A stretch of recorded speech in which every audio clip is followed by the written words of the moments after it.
I'd love to bring up our wonderful writer-director of this project, Mr. Nicholas Collia. Thank you. Thanks, everybody. That was such a great reception. Thanks so much. And of course, would love to welcome up a couple cast members of this wonderful project, beginning with Mr. Owen Teague. Round of applause for Owen.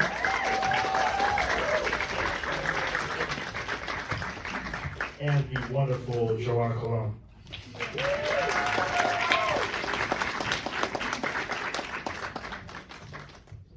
So as Johanna makes her way up here, I just want to remind you all, if you're not a member, please sign up. It's $90 this weekend. $90 for you to become a member. If you're not already a member, sign up, tell all your friends. Another round of applause for our Casey, your mic is out.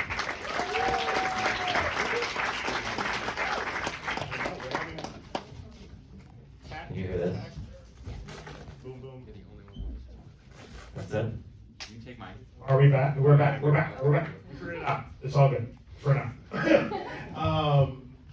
Nick, would love to begin with you. Well, really, this is a question for all of you.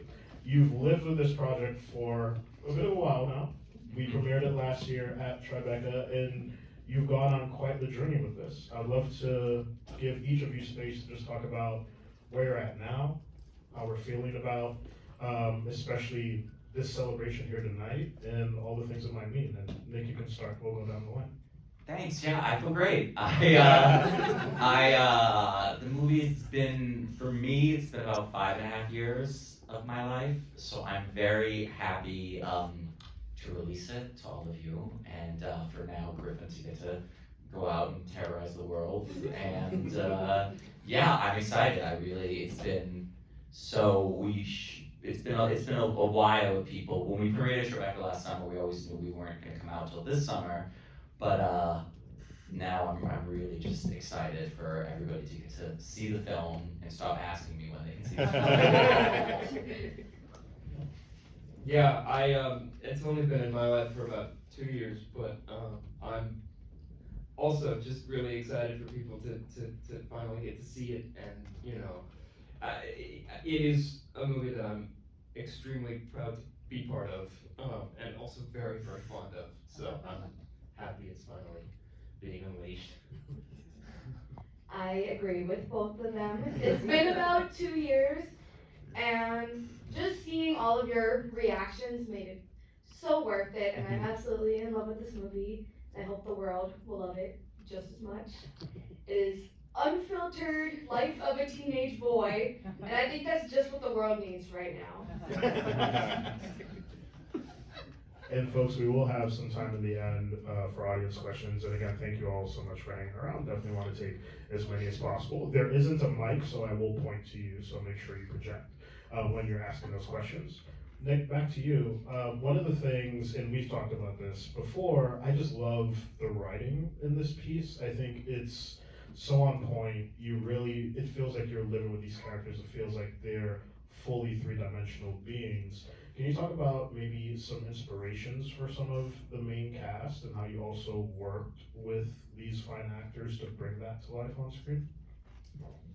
Yes, I wrote the film during COVID, and I didn't. So there are things in the film that now I can acknowledge are things that other films that maybe inspired me, but I wasn't thinking about any other specific films when I was writing it, because where the film started out as I was digitizing in COVID home movies of plays that I directed as a teen, and which were not exactly like this, but it was still, enough of kids playing adult that I got kind of hooked on that idea.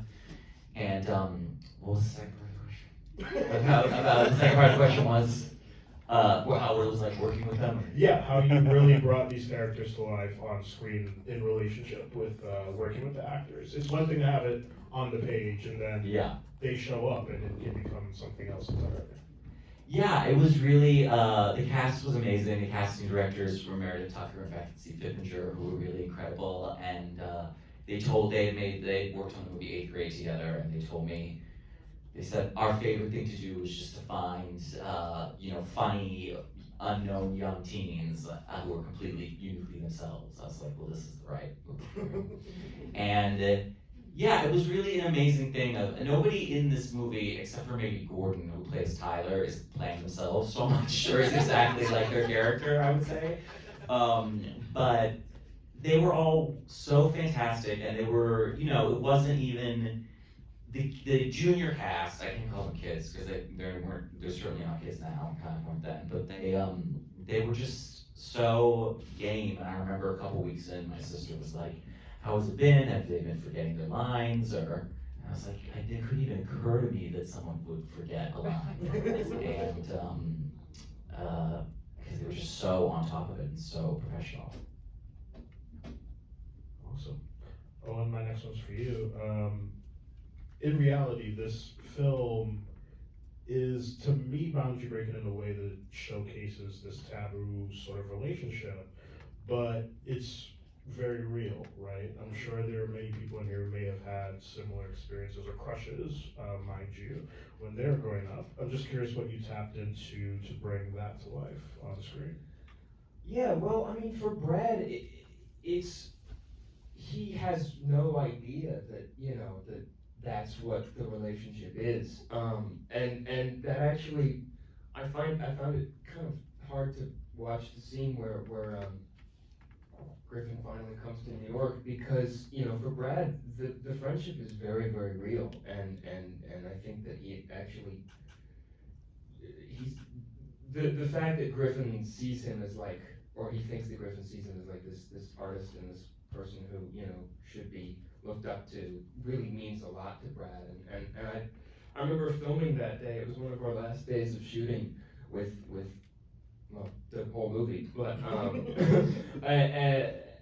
and shooting that scene with Everett was like actually emotionally quite difficult, because also I'm just so fond of Everett. Like, he's such a good actor, and he made it so real. So it was like, I don't know that there was anything I really had to tap into. It just kind of worked. It felt natural. Johnny, you have some of my favorite moments in the film, bar none, and I think the audience probably agrees. What was it like for you just to play on set and just have some of these really fun moments, to be vibrant and energetic and get some of the punchier sort of scenes that we see on screen? It was such a fun experience with such an amazing cast and crew. Definitely some interesting lines that I had to go tell my dad about. But I love Winnie. She's a sweetheart. Harriet is another story. But overall, I wouldn't change anything about how I played her or who she is. Good. Thank you. And for each of you, again, we started at the top with my question about, it's been a couple of years for you. It's been 5 years. Where are we at now? And I'm curious if there are any sort of experiences or moments you've taken from this piece that's leading you into whatever the next project might be. Can we start with you then? Yeah, I mean, a lot, I'm sure.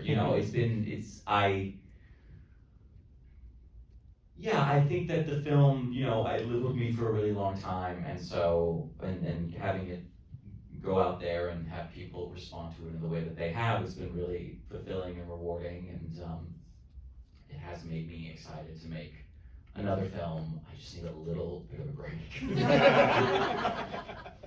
Respect, understood. Owen, any thoughts? I don't know. I mean, seeing seeing sort of the journey that the film's been on, and that we've all been on with getting it out, has sort of made me realize just how important it is to stick to what you believe in making, and sort of fight tooth and nail to make that happen, and it pays off, which is kind of a general life lesson, but it's been a good illustration of that. You also look more like Brad now, because you I wear. do, I also, that's true. I stole most of Brad's costumes and jewelry and have fully made it a part of my personality, while hopefully not being a total dick. So, yeah. Yeah, the good part. Yeah, I don't get to play guys like this very much, so that was really fun. Thank you for making me like hot on screen. Yeah, for most of you recognize Owen for playing. Normally I'm a serial killer. Yeah, serial Or like a killers, literal apes. chimpanzee. Yeah. So we had a mission in this movie. Branching out. Yeah, this is now Owen's the heartthrob face of his career. Into this movie. So yeah. We'll see if it happens. I don't know how to top that. It's definitely I'm definitely super excited about this film. And it's been 2 years, so I've seen everyone grow as actors and as people. And it makes me super proud of what this movie is becoming. And every now and then, I watch the scenes and I'm like, this part happened behind the scenes, and this part, well, I'm just very excited. Wonderful. Audience, your turn. Right here. This is our editor, John. Shout out John. Round of applause for John. Great job, John. Look at Who edited this movie? Seriously. Actually, I had a question for Johanna and Owen. Both of you play characters who then play more characters. So it's like this sort of, how did you approach that? What were the 2 movies you made me watch? Who's Afraid of Woolf? You literally told me and Gordon to watch that to prepare. It was a good movie. Well, I realized that so this will be disturbing for me to tell you, but most of the junior cast in this movie were all born around the year 2010. So so I realized in rehearsal that we have no shared reference points. So I was like, I couldn't be like, oh, this moment here's like a soap opera if they don't know what that is. So one day after rehearsal, you don't watch them. Specific show. Yes. But one day I said to the parents, I was like, go home and watch Who's Afraid of Virginia Woolf, so that we'll at least have some things to talk about. And you guys did, it was helpful. But playing Winnie and Harriet, 2 very polar opposites, I enjoyed challenge, and that was definitely a challenge. So, just another reason why I love Winnie and Harriet. I watched a lot of performance art online, which took me to some very weird places. You broke the chair. Yeah, and then the other ones I watched a lot of Marlon Brando, which was fun. Range. Love it. I remember getting in trouble by Nick because when we were doing the scene together, I just kept smiling because I was so amazed by Owen. And he was like, Johanna, sweetie, you can't be smiling. You're supposed to be scared. I was like,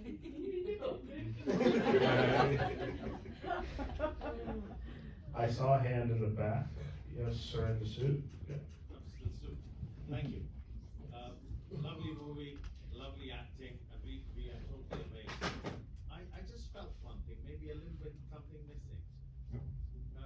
Once Griffin comes to New York and leaves and comes back, I wanted to see a little bit of down moment by Griffin, like how he cope up with that infatuation or loss, recovers and bounce back.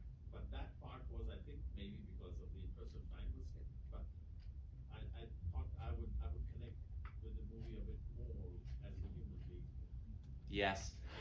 For me, that moment is very much the scene that he has with Kara, his best friend, who's played by Abby Ryder-Fortson, who's not here but is amazing. And you guys may have seen Are You There, God? It's Me, Margaret. Which was a scene that was even more a casual scene that they were just kind of doing a coffee shop and then we lost the location. And it's actually, I think, my favorite scene in the movie, if I had to pick one, is the 2 of them on their bed when they're connecting. Because the amazing thing to me about Everett is that, that was not in the script, is that he brought this kind of big emotional life to things. Everett has a lot of emotion on his face, so things that were sometimes even little moments the film became more emotional for me because of just Everett and the presence that he has, as opposed to if we just cast kind of a light-hearted, goofy kid. Yeah. Thank Very you. well said. Yes, right here in the front row. Yes, it was a really good coming of age film. I liked it a lot. I'm assuming that that abortion line was a nod to The Godfather. You know what? Yes, I'll say yes. But the goal with all the Regrets of Autumn stuff was that I think when kids first start to try to become young artists, they mostly imitate other things that they've seen. So there's a few lines in there that are the play was intentionally derivative. So yeah, it wasn't. I didn't think at the time like, oh, this is The Godfather, but I did before we started shooting. I was like, oh, that's where that came from. Yeah. Yes, Thank you. up here. Yeah. So I have a question more about pre-production. Did this script come from any sort of proof of concept or short film before, or was it just a feature you had all written in length and then kind of pitched to production companies? I'm just kind of curious how you got it from idea to production. Yeah, it was I went to NYU Graduate Film School and I made a bunch of shorts there that one had kind of the handyman element to it, and one other one had a theater within a play within a film element to it. So there were some scattered references, and then this was not a movie that got into or went through any labs or foundations. It was really just person to person to person, slowly building a team of people. First it was Juliette Berman, the producer, who read it and came on board, and then she knew Meredith Tucker, the casting director, who knew Melanie, Linsky's agent, and eventually we found people in that mix who had money to put into a film, and so then we needed a couple more of those people, and so it was never it was not packaged anywhere. It was really just kind of people passing the script around who were passionate about it, person to person. Can I ask what was the budget for this? I actually don't know the final budget, but I'll say that it's, I'm not allowed to say. But Great it was, response. I want to scream it from the rooftops because it's lower than, hopefully lower than you think, but I've been told I'm not allowed to talk about it, yes. But everybody who worked on the film really over-delivered, including the design department and the camera department, and the film was written, designed to be, I wanted to be very clear when I wrote it that I was like, I don't want this to be some overreach. I want to really lean in and embrace the, homemade elements that Griffin's play, all the stuff in the set is from the house and his mom's bathrobe and stuff, and so that was a big part of it, was leaning into the, what's the word? Is homemade the word I'm looking for? I don't need cheap. Yeah, do Authentic? DIY. Urban Yeah, source, it's huh? leaning into that as much as we could, which was convenient because we didn't have the money anyway. Actually, this is not my panel, and that was not my question. But as a programmer who goes around to a lot of work in progress, film festivals and programs across the world, you do not need a specific budget. You do not need $100,000 to make your movie. You do not need to get into the Sundance Lab to make your movie. If you want to make your movie, make your movie. And if there is something there that you are connecting with, inevitably it will connect with someone else, whether they're a festival programmer, an audience member. Make your movie. We had a film this year at Tribeca 2025 that was funded off of $800, and it was in our US narrative competition. Make your movie. Especially right now. Especially right now. Thank you. Any other questions? Yes, right here. I think I didn't look any information about the movie since I have registered for it, because I didn't want to be influenced by any information. No spoilers. So, question is, my understanding that movie falls into the genre of comedy. Sometimes I personally felt like it would have been better probably not to be in the comedy line. It would have been better to be in the drama line. Is it your own approach that it's that you were pushing to the comedy, or the company or the people who were mentor for you they asked you to do that. So that's the question, that is it your own approach, or because sometimes I felt like it's very much leaning towards the drama genre. Mm-hmm. But I Yes. felt like, yes, so go ahead, please, thank you. Yeah, I mean, for me, I just tried to make the film feel as authentic and like life as possible. And as I mentioned before, the script itself was probably more actually comedic than the film ended up being. Not that we lost any laughs in the making of it, but because Everett essentially has, this presence and is such an amazing dramatic actor. And so that was a big conversation throughout the process, and something that I think someone who I always like to shout out, Nami Melamad, who did the score, really helped us with in terms of we could never find music that worked, and so her music and the flexibility of it, I think really helped with this film that does have a very specific tone that maybe isn't in one category. Yo, I'm pulling any punches tonight. Some serious questions. Love it. We have time for maybe a couple more. One right here. Before the question, just congratulations. It's a beautiful film. Thank you. Yeah, all of you. And Everett's magnificent. I just want to commend how well it's a delicate thing with a teenager having a crush on an adult.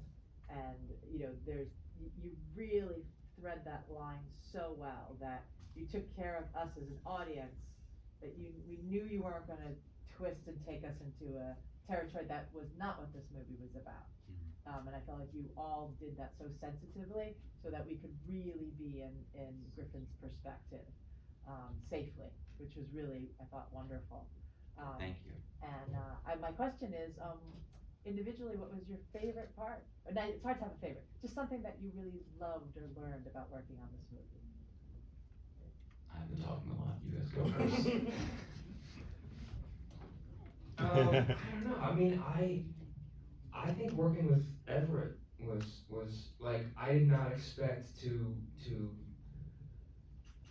find, like such a beautiful actor in someone that age, but it really felt like, any of the legendary actors who I've been fortunate to work with. He was unbelievable, and made the experience of being on set, really just a lot of fun, and a lot of fun to get to do some pretty intense scenes with him sometimes. So yeah, he was incredible. I have to agree. We all love Everett here. He is such a sweetheart, and I think he was my first actual friend starting. And we both helped each other through nerves and stuff, and just creating friends and memories was just the best part. I love you so much as well, man. love you. But Everett was a surprise, I know it was Everett. Yeah, just to piggyback on what they said, for the best part of the process of the whole 5.5 years was working with the cast and the crew.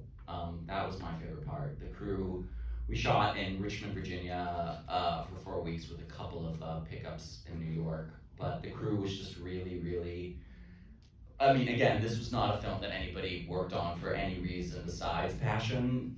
That's the reason that everybody was there. And so when I see the film, whether it's the actor or the prop departments or costumes or hair and makeup, I see a lot of kind of specificity and passion that they were putting into things, which I'm honored by, just because I know that they were not given a huge amount of time or resources, and so the fact that they still took the care that they did moves me, and that's what I think about when I see the film. Yeah, I don't think crew gets enough credit. I love costuming. We decided for Winnie as a characteristic to always have a headband.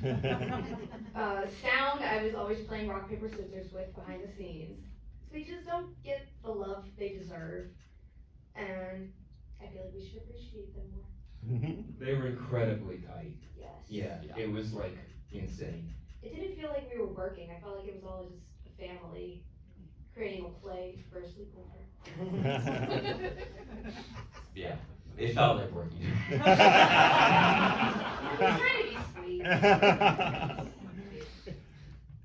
Wonderful question. Thank you so much. Thanks. That is all the time we have this evening. But before we go, Nicholas, would you like to tell folks where they can look for the film, tell their friends about the film, future sort of Yes. plans, all the things? Thank you. Yeah, we're gonna start rolling out in theaters starting this Friday. So you can follow at Griffin In Summer Film on Instagram for all of the updates.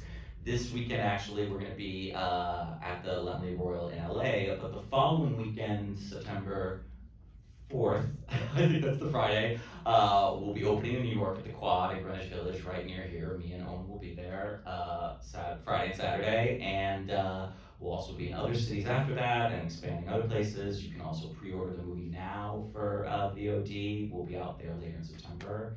So yeah, stay tuned. We'll see what happens. Thank you all for Thanks. your support. Thank you all for being here. Be well, get home safely. Come to our future events. Have a great night, y'all. Thank you.